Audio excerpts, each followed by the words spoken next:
Hey, hey, hey, it's Rebecca, and you are listening to Resilient by Design. Today, I interview Kim Charbonneau of Kim Joy Design from Calgary, Canada. Kim is a POP. She is also a member of our Designers Room group. And today, Kim shares her experience coming out of a career working in IT to renovating her own home and deciding she wanted to shift gears, shift careers, and become an interior designer. If you have done one career or two before delving into design, you will really resonate with this episode. Or maybe you're someone who's like wanting to move into design, but hasn't quite, made that leap of faith. This is a really great episode. Kim shares that she signed up for Power of Process before she even had a design business, which I think is pretty unique and pretty amazing. How many of us just dive right into working in design and have no business foundation? She knew she needed to have systems and a process. And so she joined our community and stay through to the end of the episode where she gets a little bit emotional, but it is such a beautiful moment where she shares one of her biggest takeaways from coming into our community and going through the course. I hope that you enjoy this episode with Kim. All right. I'm Rebecca Hay, and I've built a successful interior design business by trial and error, podcasts, online courses, and so many freaking books. Over the last decade, I've grown from an insecure student to having false starts to careers, and now I'm finally in the place where I want to be. Throughout my journey, it's been pretty obvious that I'm passionate about business and helping other entrepreneurs do the same. Each week, I'll share tangible takeaways from my own experience and the experiences of other badass women to help you build your confidence and change your business. Okay, we are here with Kim. I'm so excited to have you on the podcast. Thank you for joining me today. Why don't you start by just introducing yourself to everyone? Hi, I'm Kim Charbonneau of Kim Joy Design. I'm based in Calgary. I started my business about a year and a bit ago, and I am starting this journey of doing interior design and running an interior design business. Awesome. I love that you're in Calgary. Do you go to the Stampede every year? Is that like a thing that people from Calgary do? Well, it is a thing that people from Calgary do, but I rarely go. Okay. I watch fireworks from my back deck and maybe once every 5 years go down. That's one thing that's on my list of things to do. Yeah, I mean, it's fun to do if you've never been before, for sure. But it's kind of repetitive. Yeah, I believe that. It's like I don't go to things that happen in Toronto. Everyone's like, oh, don't you go to this every year? I'm like, I haven't been in 15 years. Yeah, I get that. It's not a novelty when it's in your own city. No. Okay, so I would love to dive in. You took Power of Process, and I'm super excited to talk to you today just to talk about what your experience was and all that jazz. But before we get that far, tell me a little bit about your background. So you've been in business, you said, just for over a year? Yes. And you're also doing other things. So tell me a little bit about that. Like, what did you go to school for something else? What has been your career path? So my career path, I've been in IT consulting for the last 2 decades already. And so throughout this time, through my entire life, I've had a creative side, tried a few other creative endeavors. I kind of found IT, learning the ropes of that as I went along. I did a degree in sports administration, so completely separate from what I ended up doing for work. And then over the last, I'd say 5 or 6 years, actually probably a little bit longer than that, we bought the house that we have, I guess, 10 years ago now, and we knew we were going to renovate it right from the get-go. And so that process of we worked with the designer for a while. We were driving her crazy. So we bought some interior design software. We started doing our floor plans. So that's how I kind of got hooked, is doing the floor plans for this house. And we basically worked on them for probably 5 years, like tweaking, fiddling, trying every floor plan layout we could possibly imagine. We did, I think, 8 different quotes with 8 different contractors. You would? Oh my gosh, you're a nightmare client, Kim. I know. Yeah, like I would never want me as a client. Like I am like absolutely not my ideal client in any way, shape, or form. And then after we went through the process, we renovated our home, we found a good contractor, still worked with that designer off and on throughout the process, just to help with some floor plans and some tricky stuff that we came into that just got completely overwhelmed. And then I told my husband, I'd looked into interior design school a few different times, and I'd always hummed and hawed. I'd never really wanted to go back and commit full time. And I was like, well, if we do this renovation and it scratches the itch and I'm done, then I know I'm good. Like we did our reno, I'm good. And then we finished our reno, and then the pandemic happened. And I was off work for a while, and I found an online interior design course, and I was like, okay, I can do this. It's accelerated. It's work at my own pace. I'm just going to pound through this course as fast as I can so I can get my kind of some schooling under my belt, so I feel a little bit more confident, and I'll see what happens. And then I love the course. And then I think I got done school, because I think that's around the time I discovered, I don't know how I landed on your page or something, found you somehow. And I think it was the Discovery Call course. It's free, or Discovery Call script. It was free. I got it, and then I just through that, I think I started following you. You published this course, and I was like what was interesting is that I had a lot of confidence in myself while I was doing my reno, because I was kind of managing all the details, selecting everything, working with the designer, but loved the process of like working with the contractor and the trades and the suppliers and all of that. And then once I went to school, I realized as you learn more about a topic, you learn less than you thought you did. Your confidence, you're not as confident anymore. Isn't that the truth? The more we know, the more we realize how much we don't know. Yeah. Like I was definitely more naive before. And then I found your course, and I know from like just how I learn, I was like, I have to do this course. Like this will help me. I kind of knew I didn't know what I needed to know.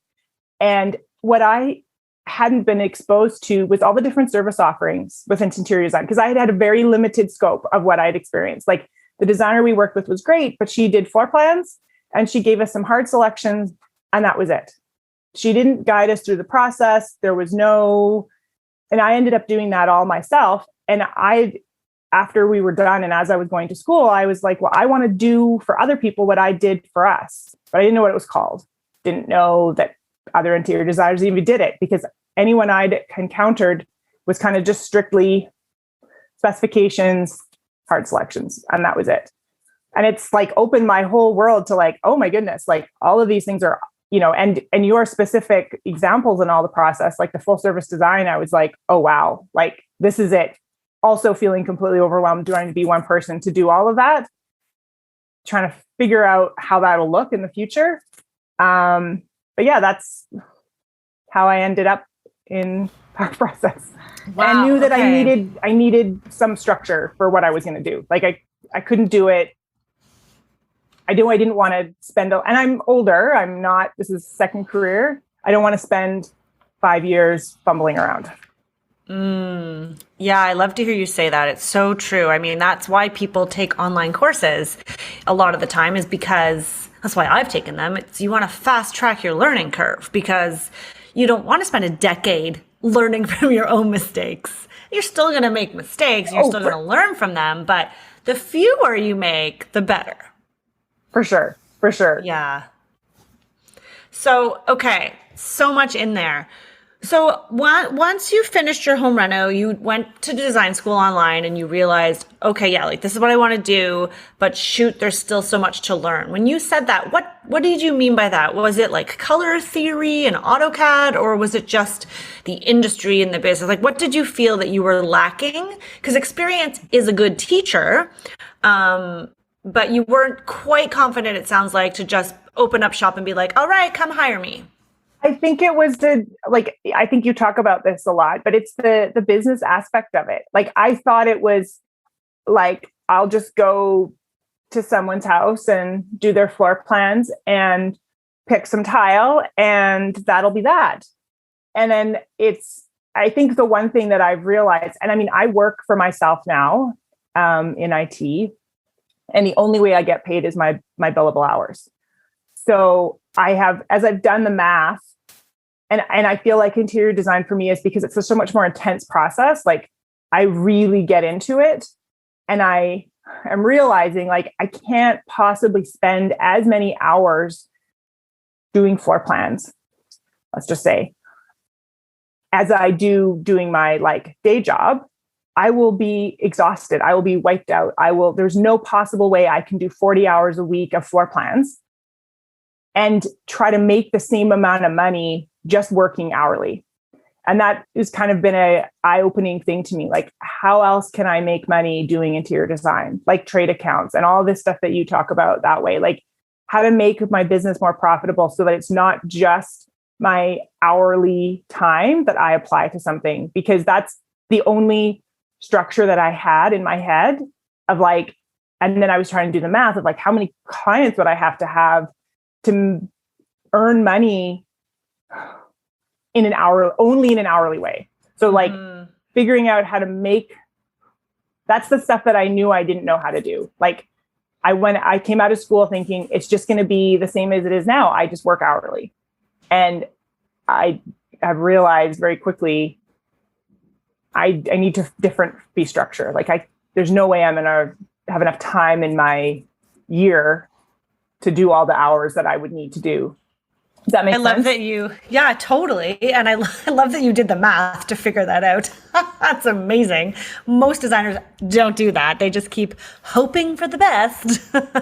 Well, maybe it's just the different, like, I've been tracking my time hourly, like in 15-minute increments for like 2 decades. So it's like, wow, I'm fully aware of like how many hours it takes to earn X number of dollars. And the effort, like the physical effort it takes to apply to that, whatever the tasks are. And interior design, those tasks are like, they're very different. Mm-hmm. And so that was the part for me. I knew for sure when I left school that it's just like, this isn't going to work in the same way that it does. So that's interesting. So when you heard about the course, what was it? At what point? I mean, talk about the moment that you made that decision to take the course. Like, at what point did you decide, like, yes, I need this? Like, was it because you wanted to figure out? So what I heard you say is you wanted to understand, or you were intrigued by the idea that there were different models out there, business models. You wanted to figure out how you could make money at this and learn about service offerings. Is that what triggered you wanted to understand, or was it just the business side? I think so. I mean, honestly, I think that was it both. I think that, and also just the idea of what else is out there, because my experience had been so what I would call kind of limited. And I think the other part of it was that I'm very much attracted to doing it right once. So it was like, oh, there's this course on how to build a process for it. And if I just set up my process, I mean, it's not quite this simplistic, but if I set up a good process and I execute this process, I will be doing it right. And I mean, that's maybe a bit of a perfectionist trait. Like, no, but well, we all are. We're designers. Let's be honest. No, I think that's wonderful to hear, because that is really what it's meant for. The course, right, is to give you to lay out that framework. So you didn't have any clients then. So you didn't have any clients yet. No. Well, I think as I finished school, like, I'd have people like ping me for random stuff, but like, no real, like, what I would call actual clients that were like, they'd consider themselves a client. Yeah. So you're one of the few people that's like, let me get my house in order first. Yeah, kind of. Yeah. That's amazing. Because a lot of designers I talk to, like myself, just dive right in and are like, all right, let's do this. Let's pick fabrics. Let's pick paint colors. Let's do some floor plans. Let's reno. Let's knock down some walls. with zero business training or plan or any house in order whatsoever. So I think that's refreshing to hear that, because we do get a lot of people reaching out and saying, well, is it for me? Like, I don't even have clients yet. Like, I don't know if Power of Process is for me because I haven't been working in the industry. So you are proof that there is value in jumping right in and getting yourself set up before you fully launch your business. Yeah. And I mean, some of the exercises for sure were over my head, right? Like not over my head, but like I don't have the framework. And I mean, you put that in the material too. Like if you don't have experience, like imagine it. So I think I do think that it's like an iterative process. Like I went through it the first time. I know that because and then you offered it last year. So as I follow along, and doing it again, following it along, like I keep the sort of the steps in my head and then keep refining it. Like I was on a plane last night, so I had some time. So I like went back and looked at some of it just for fun. And it was interesting because some of the stuff that I would have answered, I don't know, a year and a half ago, it's totally different answers now because I have more experience. And also I've like, things are refined. It's like a constant refining process. Totally. Like what? Can you give us an example? Yeah, actually. It's fresh.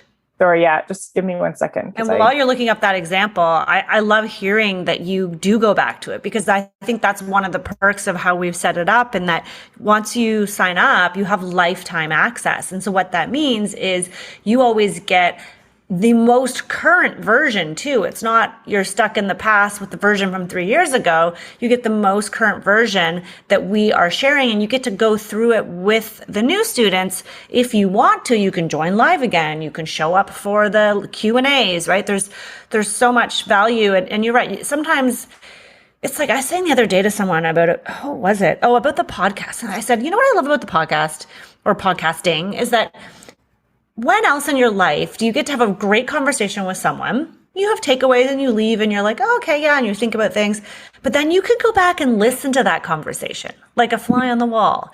And anytime I do go back and listen to a podcast conversation that I've had with a guest, I don't go back and listen to my own when I talk solo, but, I take away something different. And I'm like, oh, I don't remember her saying that. That's so interesting. Or, oh yeah, I remember that we had agreed on that thing. I need to look it up. Or it's such a cool, so having access to an online course is a similar concept. You can go back to it. It's like going back and watching a movie again. Every time you watch Dirty Dancing, you're like, oh, I don't remember the dad doing that. Or nobody puts the baby in a corner. But you know what I mean, right? Yeah. So I think that's kind of neat that you've done that. Okay, so what was the thing?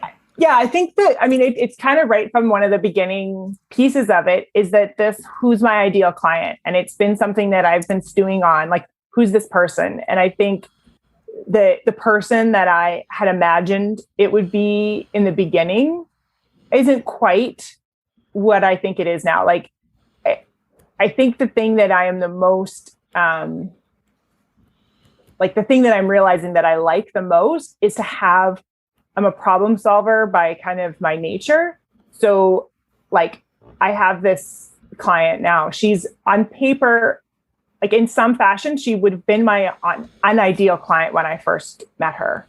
But as I'm working with her, the thing that I love the most about what's happening is I'm not even sure she'll be able to go ahead with the reno, but her house is a problem that needs to be solved. Like as I'm doing it, I'm like, I want to work on this. I'd work on it for free because I want to solve this problem for her because it's so bad. The layout is well, awful. You know what I'm going to say? Don't do it for free. No, yeah, well, yes, and I'm not doing it for free. You enjoy it, yeah. Yes, and I'm not doing it for free, and she's willingly paying me for it, and it's great. But it's that I think I know it's kind of intangible, but finding those projects that I'm so invested in that I would, this concept of that I would do it for free because I love it so much, as opposed to maybe someone else who's on paper maybe more ideal, but I feel like they don't really need my help. Like, if that makes any sense, like it's this sort of like, this is a problem I can only solve. And that's not entirely true. Like I'm sure any designer could help her, but No, that's you. Everyone helps in a different way, right? But like that's interesting because to me that's one of your differentiators. Hearing that, and like my marketing brain immediately is thinking, "Oh, this is so good for content, whether in an email or a blog or an Instagram, to say, or on your website, even just to say, do you have a problem in your home that you can't solve?"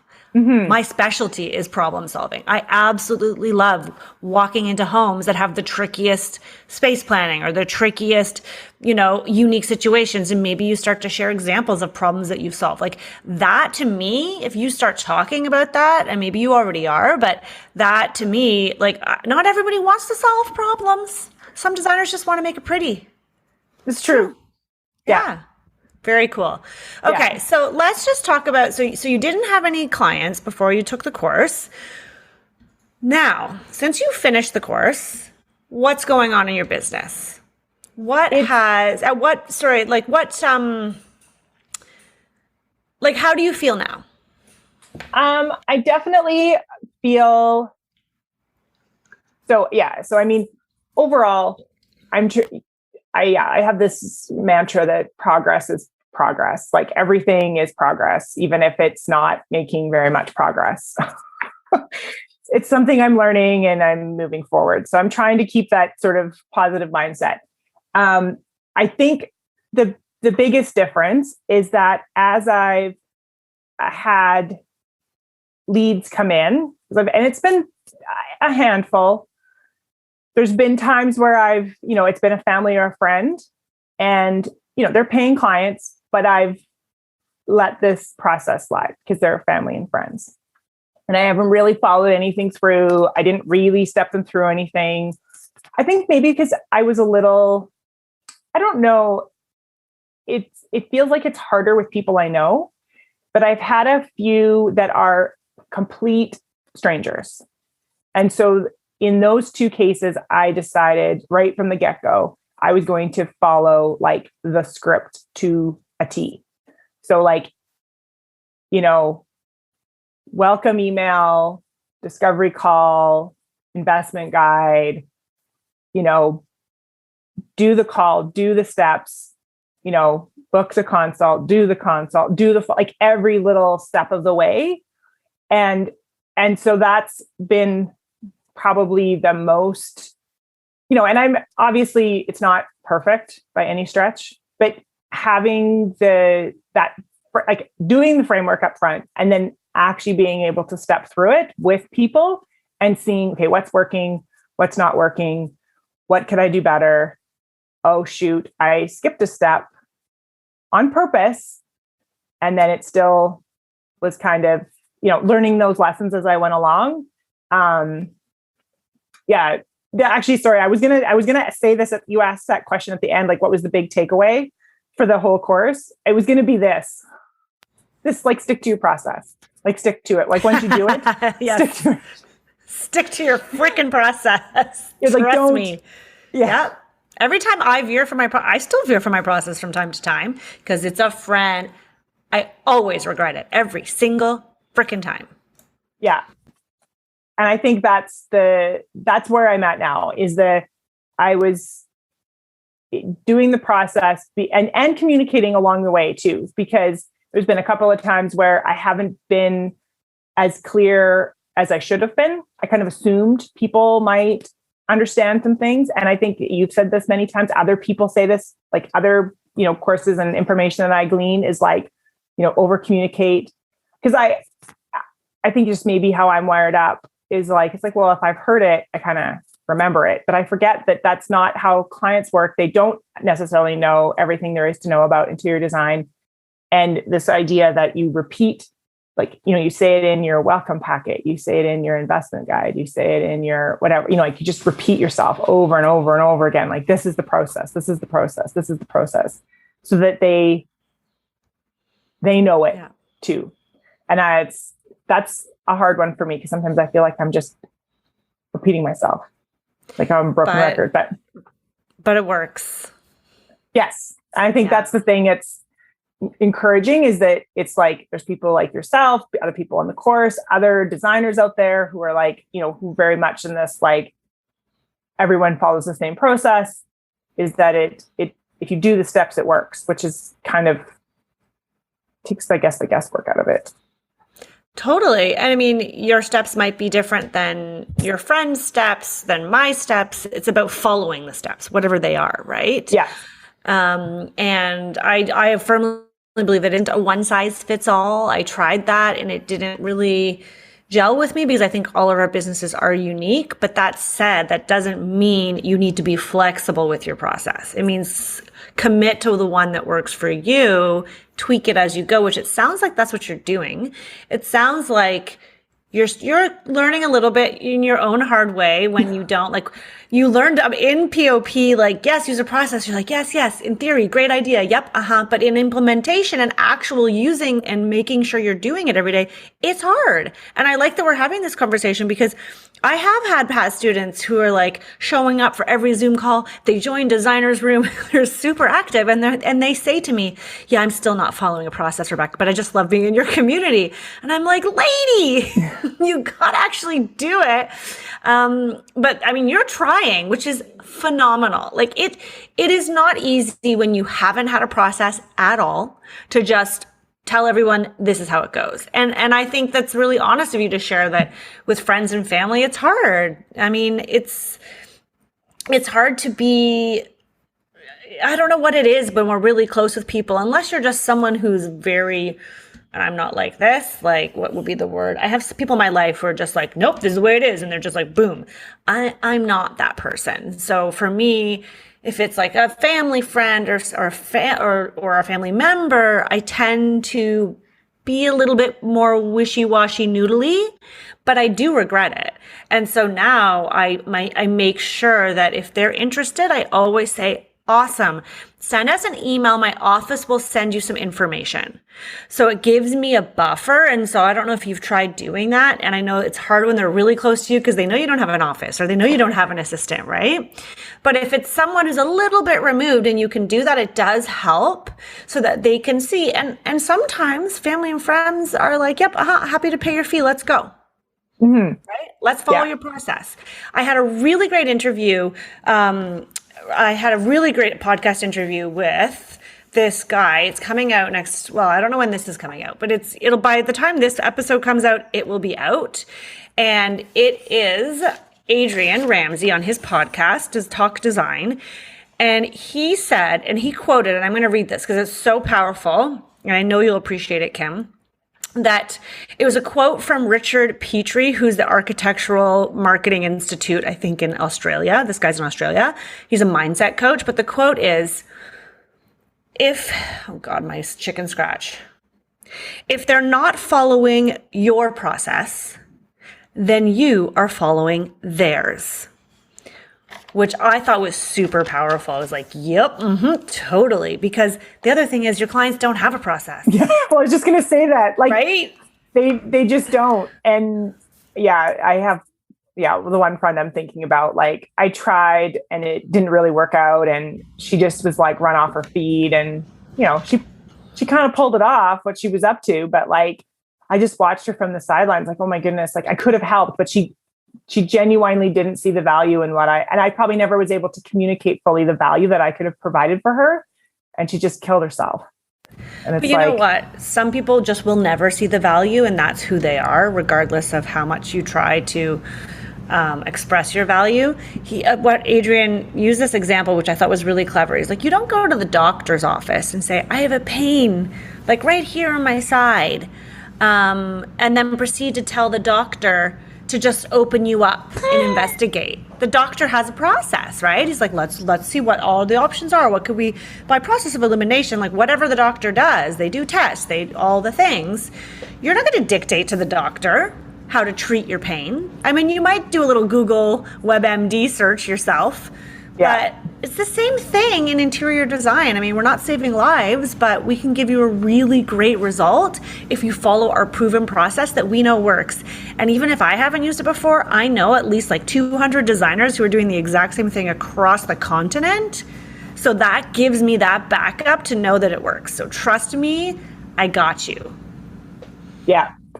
No, that's something that I've definitely valued too. Like, and I think you've said it in some of the courses, like, you don't have it's sort of the fake it till you make it, but it's beyond that. It's not faking it. Like this is reality based on, this network of people's experience. So you can sort of speak more confidently to something that maybe you haven't personally done, because you know that this is something that hundreds of other people do. And it's sort of the right way to do it. So next question for you. What would have happened, or what do you think your design business would look like now if you had not taken Power of Process? If you had not taken the time to dive in and begin that process of building a process, how do you think your design business would look today? Good question. Would you still be doing it, or would you still say, no, I need to learn more? I think I would have probably had less confidence to take on people I didn't know. I think I would have spent more time, kind of helping friends and family.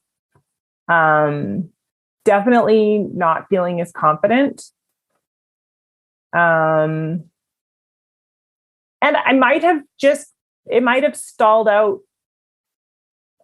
Like, I don't think I would have made as much progress without it, because I think my website wouldn't be like, I think there's just lots of aspects that I might have just been sort of doing the Instagram thing, not really trying to push forward too much. I guess it's a hard question, because I think I would have sought out some kind of something at some point. Yeah, like, I think you're the type of person. Yeah. Yeah, I don't think I would have just like, I'm going to do this right. Yes. So, what I'll try. But I don't imagine that I either would have just stalled out completely, or I would have ended up eventually this course or something else to try to navigate it. What do you think it was about what you learned that has built up your confidence? I think like we've already been chatting about, just the structure around it, right? Like, this is the framework. So I have a framework, I have a frame of reference. I kind of know where I need to start, and I know where I need to get to even if the service offering isn't exactly what I want to be doing, it doesn't matter. It's still, just stepping people through it, and then helping the clients feel confident in what is happening too. I think that's also, you want them to trust you, and it helps me trust myself, which I then think helps the clients trust me, because I definitely, while I'm confident enough to do something on my own, I definitely have very frequent and intense bouts of distrust in myself. That makes sense. Like, worried that I'm not good enough, or self-esteem crises. If that makes sense. Yes, it makes sense. We all go through it. How did the community of other designers affect you throughout the process? I think, sorry, I might cry. I'm a little emotional today. Oh. Sorry. I think, honestly, sorry, I thought about this in some of the questions that you had earlier. So you don't have to answer if it's making you emotional. No, it's good. It's all good. I think, honestly, it's some of the very first times I would join, it's like, I didn't have to try to explain to you guys that I was a designer. It's like, you just were very accepting. No, I'm going to cry. Sorry. I think because it's, sorry. You don't have to apologize. The challenge of, I guess,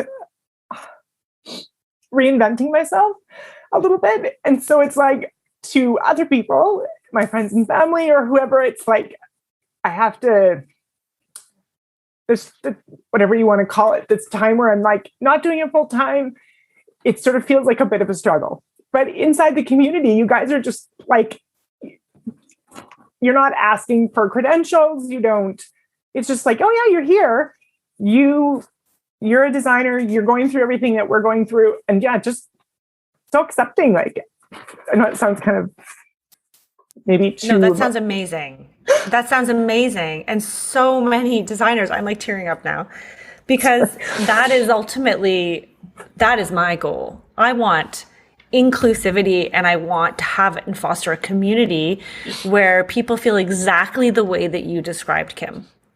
So it means so much to me that you just shared that, because I think there's so many, I felt the way that you describe how you feel, I felt that way when I started and I went to design school and I worked for another designer. And I remember going into high-end furniture showrooms when I was out on my own, thinking that I was a fraud.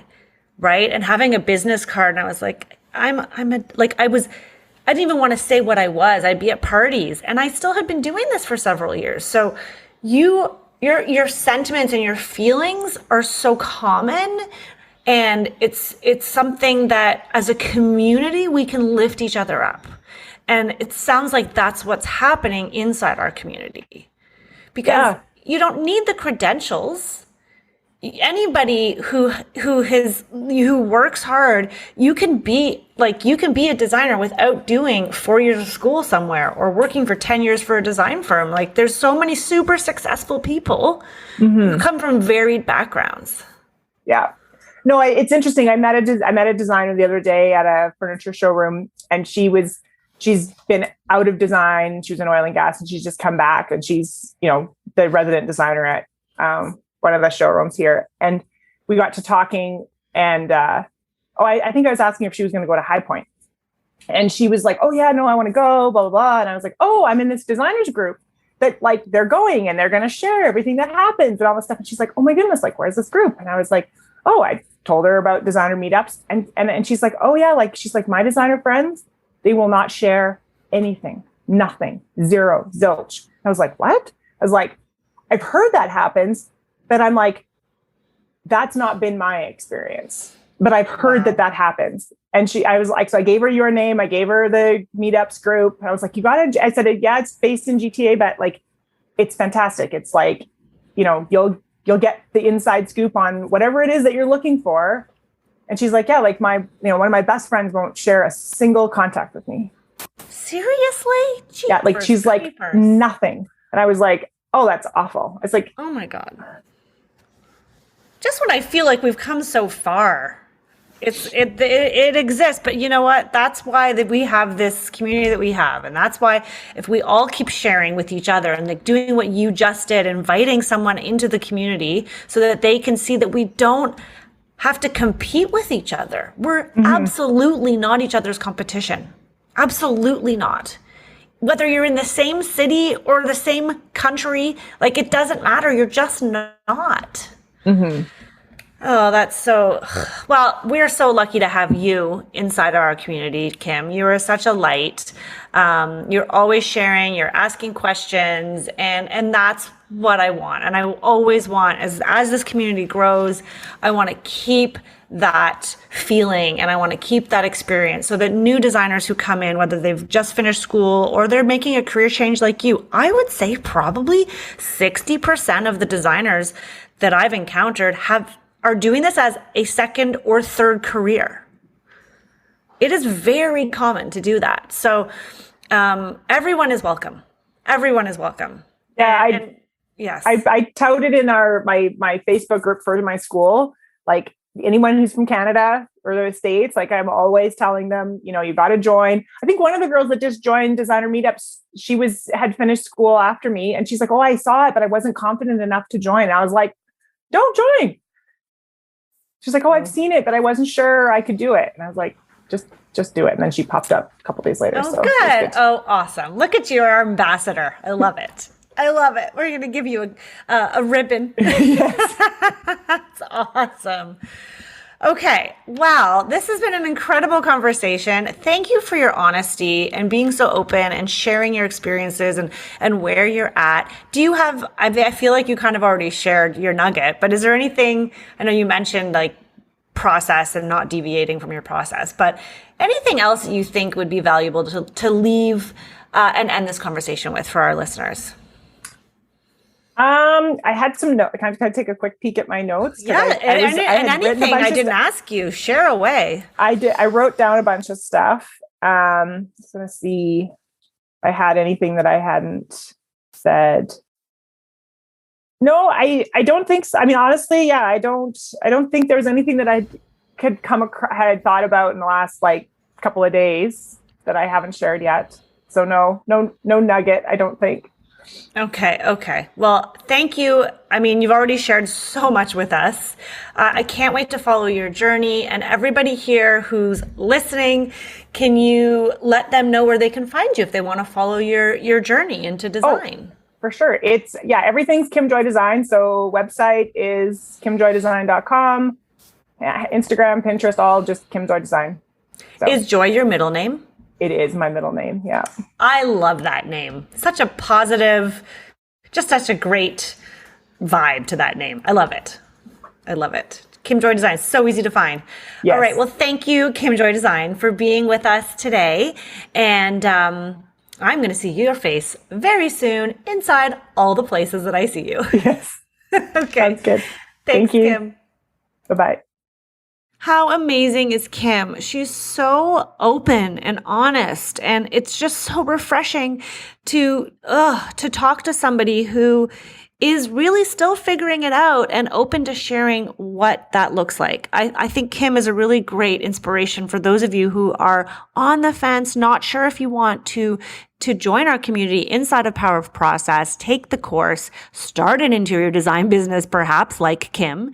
And I think that Kim is going places. She is very smart about her approach. She is building her house and building her systems before she really starts to tackle it. She started with some projects. I love how she compares, working with strangers to working with friends and family. And I have to say that's been my experience too. Somehow it's so much easier to work for strangers. But also, I really love that takeaway that, if she hadn't done Power of Process, she wouldn't have had the same confidence to attract and work with these quote unquote strangers. I hope you enjoyed this episode. Please give it if you can review the podcast. Shoot, I haven't asked for that in a while. That would be really great. And feel free to join us inside designer meetups. Kim is there actively asking questions and helping other designers. So please, I will link that in the show notes, but please come and join us on Facebook inside the designer meetups group. You are welcome. If you're a design professional, you are welcome. You do not need to have years of experience to be in this community. Exactly what Kim said. All right. I hope you enjoyed it. I'll see you soon.